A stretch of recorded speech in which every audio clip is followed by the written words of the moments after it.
For our final side-by-side comparison of a traditional ATS versus Salesforce, I want to cover off on cost and pricing. Now, typically when someone comes to me saying that they're considering Salesforce, one of the big reservations they have is they think, wow, this is going to be incredibly cost prohibitive. But what they find is that it's actually not. It's actually incredibly competitive to what they're used to paying, and it gives you far more benefit per dollar than a traditional ATS would give you. So here's how it ends up breaking down. With the traditional ATS, what people are finding is that they're paying a blanket cost for all of the features that come with that ATS. But they're only using probably around 30 to 40% of that ATS. So their cost per utilized dollar is astronomical because they're only using about 40%, but they're paying for 100%.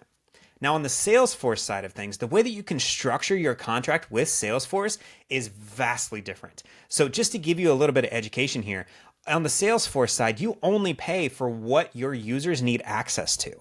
So if you buy the full suite of what Salesforce has, where you have marketing tools and sales and service and all of their crazy data tools and everything else, you only have to pay for the users that access those tools. So if you have a team that's split up between, let's say, sales and recruiting, the recruiting users don't have to get all these massive sales tools, and the sales team doesn't have to get all these recruiting specific tools. So because of that, each team is paying for the licenses for stuff that they'll actually use. So your ROI, even though you're spending roughly about the same as a traditional ATS, your ROI on that is just so much higher. You're getting almost 100% utilization for what you're paying for. So while both of these things honestly end up costing about the same, your ROI on the Salesforce licenses are just tremendously, tremendously higher. And we see that across the board almost every single time we help a company transition from a traditional ATS to Salesforce.